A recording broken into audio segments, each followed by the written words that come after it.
President Ramaphosa baril shango la Afrika Tshivenda liko fulufhela uri ḽi ḓo vhuyelwa nga tshumisano ya muḓagasi wa zwiko zwa mupo na mashango a Netherlands khathihi na Denmark. Hu khou lavhelelwa u farwa ha vhaṅwe vhathu vhararu kha mulandu wa u shavha dzhele ha Thabo Bester. Mukapteni wa Springboks ya Kolisi uri ha nga ḓo dzhenelela mitambo ya tshiphuga tsha ḽifhasi ya rugby ine khou thoma ṅwedzi u ḓaho. Lokovhela ri khou vha ṱanganedza kha mafhungo a Tshivenda fhano kha SABC 2 nṋe ndi pfi Tshanduko Ligege. President Ramaphosa vha ri ḽino shango ḽa Afrika Tshivenda ḽi khou fulufhela uri ḽi ḓo vhuyelwa nga tshumisano ya muḓagasi wa zwiko zwa mupo na mashango a Netherlands khathihi na Denmark. President vho amba izwi tshifhingani tsha vhuṱambo ha u ṱanganedza dziminista khulwane vha mashango ayo mavhili. Minista muhulwane wa shango la Netherlands vho Mark Rutte khathihi na minista muhulwane wa shango la Denmark vho Mette Frederiksen vha kha madalo a tshiofisi fhano Afrika Tshivenda. Huna fulufhelo ḽa uri ḽino shango ḽi wane vhubindudzi vhune ḽa khou vhuṱhoga u bva shangoni ḽa Denmark na ḽa Netherlands u thusa kha thaidzo dzavho dza muḓagasi. Fulufulu ḽi vusuludzwaho na fulufulu zwaḽo ndi maṅwe ane a ḓo ambiwa nga hao nga vharangaphanḓa vhararu. It is vital to both the achievement of a just energy and greater energy security for us. We hope to benefit from closer cooperation with your countries in this regard, and we really appreciate the interest that your two countries, including your various companies, have shown in this sector in our country. Buvhili Prime Minister idzo vho ḓipima u tikedza ḽino shango kha ndingedzo dzaḽo dza tshanduko siani ḽa fulufulu. The main focus is on energy transition, and there is a huge opportunity. And the only way we can deal with this and make this happen if the people in our countries understand that this is not only about energy, but it's also about jobs, future economic growth opportunities here in South Africa, and of course also in Denmark, Netherlands. And I also hear, I'm listening very carefully the talk we had about climate change. We know you are facing some national problems on energy security, especially when it comes to electricity. You also face some problems with youth unemployment like many other countries. And we are facing some of the same problems because all this relates to the climate change, which we have to combat. But at the same time, we have to do it in a just transition way to create more jobs. Madalo aya nga vharangaphanḓa vhavhili a ḓo thusa muvhuso kha mbekanyamushumo yawo ya fulufulu sa vhunga shango ḽa lavhelesana na thaidzo dza muḓagasi. Vhali Horolianisi la Democratic Alliance vundu la Limpopo vha khou itela khuwelelo mulangavundu vho Stanley Mathabatha na ndaulo yavho uri vha tevhedze mawanwa a vhakhethekanyo ya tsedzuluso ya SIU. Izwi khou kwama mavharivhari a zwiito zwa vhuyaḓa kha mimasipala ya zwiṱiriki vunduni iḽo. Mimasipala miraru ya zwiṱiriki ine ya Vhembe, Sekhukhune khathihi na Mopani i khou sedzuluswa u bvela phanḓa na fhungo ḽeneḽi ri na muambeli wa muvhuso wa vundu la Limpopo vho Ndavhera Makuela. Ndi madekwana ri khou ṱanganedza kha mafhungo a Tshivenda fhano kha SABC 2. Muvhuso wa vundu wa ḓivhana nga muvhigo uyu wa SIU. Vho Ramakwela, ṱhamusi mbuso ya u thoma ndi ya uri muvhuso wa vundu wa ḓivhana nga muvhigo uyu wa SIU na mawanwa a hone. Hezwi zwine dzangano ḽa DA ḽa khou amba zwone zwa zwino ndi mafhungo ane a saathu swika nḓevheni dza mulangavundu wa Limpopo vho Mathabatha. Tsha vhuvhili hafho zwi amba uri muvhigo arali wo itiwa phalamenndeni kana wo itiwa kha buthano ḽa vundu hu vha na maga ane a fanela u dzhiiwa u fhiriselwa kha vhathu vha teaho. Vhathu vha teaho u tevhela muvhigo hoyunoni ndi mimasipala yo ambiwaho. Zwi amba ri khou ambiwa mimasipala ya tshiṱiriki i nonga vho Vhembe kana Mopani kana Sekhukhune. Mimasipala heyo yo ḓiimisa nga yone ine i na dzikhantsela dzine dza vha hone. Zwino khoro hedzo dzoṱhe dza mimasipala ndi dzone dzine dza funa u isa phanḓa dzi findings dzine khou bva khayo muvhigo wa SIU. Mulangavundu ha dzheneleli mafhungo a mivhuso yapo nga maanḓa tshi lavhelesa kha mivhigo iyo raliho. zwi amba uri ho luṅwalo no bva kha vhathu vha DA wo tou vha luṅwalo lwavho fhedzi a longo livhiswa fhethu ho teaho ndi kha mimasipala ya zwiṱiriki kha dzi khantsele ndi dzone dzine dza fanela dzi bveledzedze phanḓa he mivhigo yo bviswaho i tshi khou bva kha vhathu vha SIU. Ndi khou pfa vha amba fhungo ḽa uri muvhuso a u khou tou dzhiela nṱha hezwi zwithu zwino zwi khou amba zwa uri a huna zwine muvhuso wa khou ita na u tevhedza uri heyi mimasipala i khou tevhedza hayo mawanwa ane a vha kha muvhigo. Kushumele kwa muvhuso ku ya nga nḓila ine ofisi dziṅwe na dziṅwe dzo fhiwa maanḓa o fhambanaho. Zwa mulayo zwine zwa vha hone ndi zwa uri mimasipala i na dzi khantsele dzo tiwaho uri dzi dzhie milayo. Ndi ngazwo tsheo dza mimasipala tsheo dzine dza dzhiiwa ngomu masipala dzi dzhiiwa nga khantsele ya masipala na vhalanguli vhoṱhe vha masipala ndi vhone vhane vha dzhia vhuḓifhinduleli ha zwithu zwine zwa vha hone. Hu tou vha na tshifhinga tshine muvhuso wa vunḓu wa fanela u dzhenela kha mimasipala ndi kha musi mimasipala yo khuṱhama i si tsha kona u shuma nga yone ine i si tsha kona u bvela phanḓa na u shuma. Ndi hafho hune muvhuso wa vunḓu wa wo fhiwa maanḓa u dzhenelela u thusa fhedzi u vusa uri masipala u kone u shuma. A zwi ambi zwori arali hapfi hu khou tholiwa muthu wa masipala zwi funa iswa kha mulangavunḓu kana arali pfi hu khou thathiwa vhathu ha masipala zwi funa iswa kha mulangavunḓu a si kone kushumele kwa hone kwa muvhuso a shumi ngo ralo na mivhuso yapo a shumi ngo ralo i shuma nga dzi khantsele dzo fhambanaho. Ndi ngazwo zwine muvhuso wa ita zwone wa vunḓu ndi u tikedza mimasipala arali khou ṱoḓea zwithu zwino ṱoḓea kha musi thuso dza vhukoni dza vhuḓivhi vhune vha si nazwo zwa zwino kushumisele kana kuranele kwa mimasipala kuraniwa nga dzi khantsele dza masipala vhathu vha DA vho dzika vho nyanyuwavho fhedzi u rumela hovho vhurifhi kha mulangavunḓu ndi u vha wo xedza fhethu ho kufanela u ya hone. Vho Ramakwela ro livhuwa nga maanḓa tshifhinga tshavho matsina avho ndi muambeli wa vundu la Limpopo vho Ndavhe Ramakwela vha khou amba na riṋe nga muvhigo wa SIU. Ri khou bvela phanḓa mulangavundu wa Eastern Cape Vho Oscar Mabuyane vha ri musi vho lindela tshipiḓa tsha vhuvhili tsha khumbelo yavho ya u imiswa tsedzuluso dze vha tshi khou itelwa dzone nga khethekanyo ya SIU zwa zwino vha ri vha ḓo ya khothe u itela khaedu zwa u siwa havho nga nnḓa khathihi na u phumuliwa ha dzina ḽavho nga yunivesithi ya Fort Hare. Maga aya a Vho Mabuyane a khou ḓa nga murahu ha musi khothe khulwane ya Bisho yo imisa vha SIU kha u sedzulusa Vho Mabuyane malugana na u sa tshimbidzwa zwavhuḓi ha zwithu kha u avhelwa ha dzi degree yunivesithi iyo ya Fort Hare. Vhaṅwe vhathu vhararu vha khou lavhelelwa u fariwa kha mulandu wa u shavha dzhele ha munna o wanalaho mulandu wa u vhulaha na u tshipa Vho Thabo Bester mutshutshisi wa muvhuso Vho Sello Matloko vho vhudza khothe ya madzhisiṱiraṱa ya Bloemfontein uri mapholisa vha khou khunyeledza zwitatamennde zwa banngani khathihi na u sedzulusa ṱhingothendeleki dza vhahumbulelwa. Vhathu vha malo vho no fariwa u swikela zwino malugana na u nenga dzhele ha Vho Thabo Bester mahoḽa nga ṅwedzi wa Shundunthule sentharani ya ndulamiso ya Mangaung. Tsengo iyo fhiriselwa phanḓa u ya kha ḽa malo ḽa ṅwedzi wa Ṱhangule. Hunga Vho Thabo Bester a vha khou kona u dzula na muimeli wa mulayo muthihi. Vhaimeli vha mulayo Advocate Vho Jeremiah Pila khathihi na Vho Tsireledzo Nḓou vho ḓirula mushumo muvhili havho vha sia Vho Bester hanefhaḽa vha wana hone. Vho Pila na Vho Nḓou a vha ngo ṋekedza mbuno dzavho dza u ḓibvisa kha mulandu uyu wa Vho Thabo Bester. Nga ṅwedzi wa Shundunthule ramulayo wa u ranga wa Vho Bester Vho Rian Ishmael navho vho tou ḓirula mushumo. Vho Bester vha khwaṱhisedza uri Vho Kabelo Mati ndi vhone vhane khou ḓo vha imelela u bva zwino. We request to bring an application for recusal on this matter, myself and the instructing attorney, Mr. Ndou. We had a discussion with our client, Mr. Thabo Bester, and we came to amicable agreement that there won't be further instructions from today for me and Mr. Ndou. So based on that, Your Worship, we do not have further instructions to proceed with this matter. And if the court is inclined, it is our humble request for the court to accept our application to be recused. Muhwelelwa wa vhuṱana vhuṋa Vho Zando Moyo vhane vha vha muthu wa fhedzisela vho a farwa vho ḓibvisa kha zwa u ita khumbelo ya beili. Muimeli wavho wa mulayo Vho Vhunoḽo Thebe vho khwaṱhisedza uri Vho Moyo a vha na miṅwe milandu fhedziha vhone a vho ngo kona u khwaṱhisedza arali vha sathu vhuya vha farwa vhutshiloni havho hoṱhe. Vha vhutshutshisi lushaka vho dovholola uri hu khou ḓo farwa vhaṅwe vhathu malugana na mulandu uyu.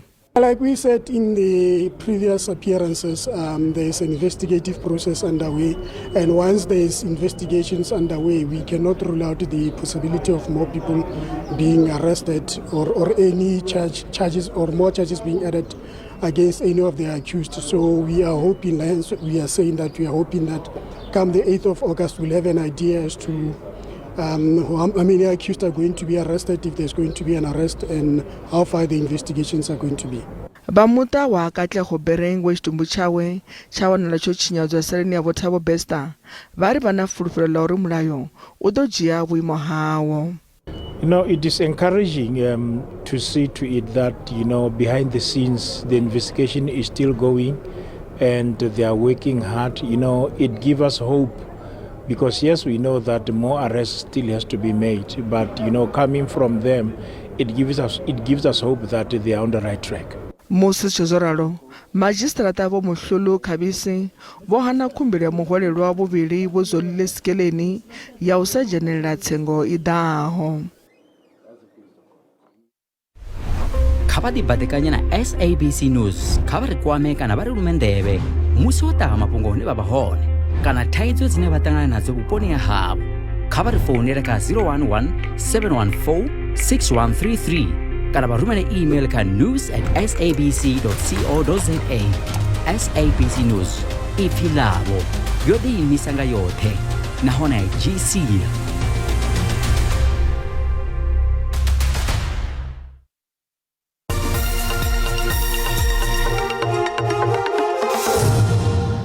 Kholo vhapo vha ṱanganedza kha mafhungo a Tshivenda fhano kha SABC 2.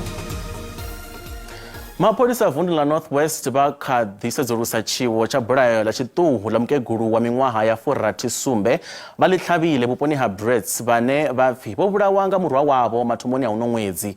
Vho Eliphas Muthlasedi vha miṅwaha ya 42 vho senga khothe ya magistrata ya Brits malugana na mulandu wa u vhulaha. Tsedzuluso dza mapholisa dzi khou sumbedza uri mukegulu ava vho vhulawaho vho vhuya vha vulela murwa wavho onoyu ane a vha muhumbulelwa mulandu wa u vharwa o ḓiimisela u vha huvhadza.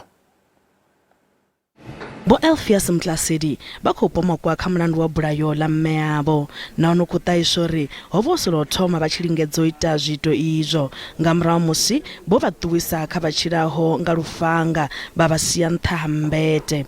Tshitumbu tsha mme avho hu khou pfi tsho waniwa nga ṅwananyana wavho wa miṅwaha ya 17 a tshi khou bva tshikoloni.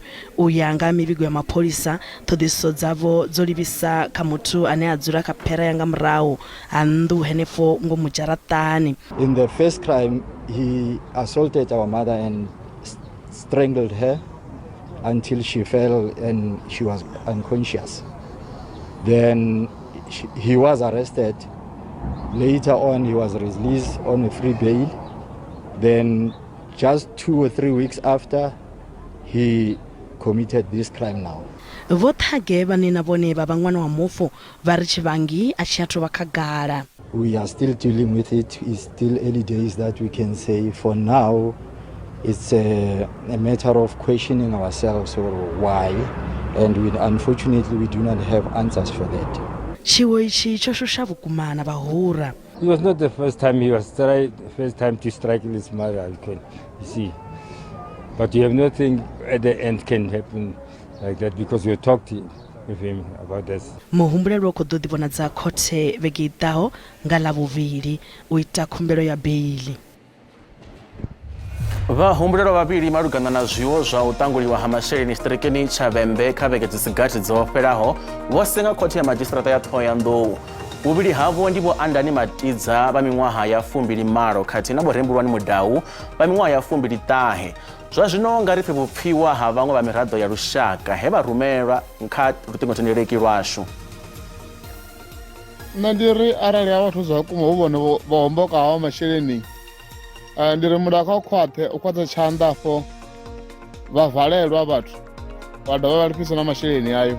Kha vha ndo vha vhudza uri hovhu vhugevhenga ho iteaho hafhaḽa kha vhupo ha Thohoyandou ho sia trauma nga maanḓa kha tshitshavha.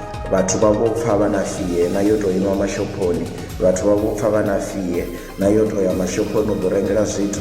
Zwino nṋe ndi khou tama uri nga havha vhahumbulelwa vhavhili mulayo kha uyo setha example ya uri nango avaimi na vhugevhenga ngauri arali vha to tenda zwa vhukuma havha vhahumbulelwa vhavhili arali zwa vhukuma vha khou ṱumana na vhutshinyi hovhu vha tenda vha tshi tou ṱuwa zwa vhukuma ndi zwa uri shango iḽi a ḽi nga lali ri ḓo dzula ri khou lila hu tshi khou hombokiwa vhathu masheleni a sina vhukonende vhathu vhane a vha ngo tshinya tshithu vha tshi khou vhulaiwa vha sina mulandu.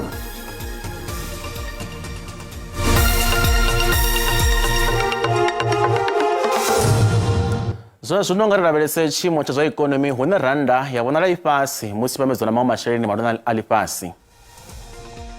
Dollar rand 18.59 cents, bondo ndi 23.37, euro ndi 20.05, pula yone ndi 1.38. Mikovhe fhala JSE i fhasi. Kha zwibveledzwa musuku ndi $1,933, platinum ndi $957, mutengo wa oli wone ndi $74.86 nga fagi. Muṱaṱisano wa thonamennde ya vhafumakadzi ya ḽifhasi wo no vha tsini na u takutshedza. Uyu ni muṱaṱisano une Sinazo Nchota a khou fulufhela u vha tshipiḓa tshawo. Mutambi uyu wa bola ya milenzhe a bvaho fhaḽa ḓoroboni ya Gqeberha o no ḓifusha ṱhoḓea dza vha mutambi makone musi a tshi khou imelela ḽino shango kha thimu ya nga fhasi ha miṅwaha ya 17 musi a tshi kha ḓi vha na miṅwaha ya 15. Fhedzi muloro wawe a wo ngo leluwa u bveledza sa vhunga a tshi khou aluwa nga fhasi ha nyimele ya vhushai. Nchona u dzula tshikolobulasi tsha Ndokweza nahone u shumisa khokho dzi songo lugelaho. Zwa zwino u khou tambela thimu ya City Lads ine ya vha kha khethekano ya Premier League. Sinazo Nchota u tou vha muswa ane a vha na vhumatshelo havhuḓi nahone u tou vha na mitambo mivhili ya i tamba na thimu ya lushaka vhafumakadzi ya Banyana. Zwa zwino u katelwa sa mutambi ane a ḓo dzhenela kha tshigwada tsha vhatambi vhane vha khou livha ngei kha muṱaṱisano wa tournament ya ḽifhasi Australia na New Zealand nga ṅwedzi wa Fulwana uno ṅwaha. Fhedzi dakalo ḽawe ḽi khou thithiswa nga ṅwambo wa nyimele yawe si yavhuḓi. Zwa zwino u khou fulufhela uri u nga vha na vhalambedzi vhane vha nga mulambedza nga khokho na zwiḽiwa zwo teaho. Zwi tshi kha ḓi vha zwo ralo u khou bvela phanḓa na u ita nḓowenḓowe lwa maḓuvha maṱanu kha vhege. I was very happy at that time, very proud of myself, and also I was thinking about the hard work that I did, but sometimes I could think how I lost my confidence, and I could think about my hard work. Yeah. Vha muṱa wawe na khonani dzawe vha khou ḓirwa khana nga zwi a kona u swikelela u swika zwino. She was exposed to soccer at an early age. She was playing with boys then, and I never forced her to play soccer. It just became her new passion, and I never stopped her since she was playing for a local team because she joined City Lads. She's a very good player. She's an asset to the team. So during camps, we always know we call her Bale. So when she comes to camp with the other group of players, they always sing. So she does bring a very good positive vibe to the camp. Chipikwa chulwane tshaliwa natsho ndi u thusa thimu yawe ya the City Lads uri ifenye kha mutambo u tevhelaho. Thimu iyi i ḓo livhana na thimu ya University of Johannesburg nga ḽa 24 ḽa uno ṅwedzi fhaḽa luvhandani ḽa Wolfson. Zwa zwino thimu iyi i kha vhuima vhu13 kha logo. Ana musi mafhungo a guma nga heneyi nḓila, Jennifer Matsela u khou tevhela na mutsho. Ndaa.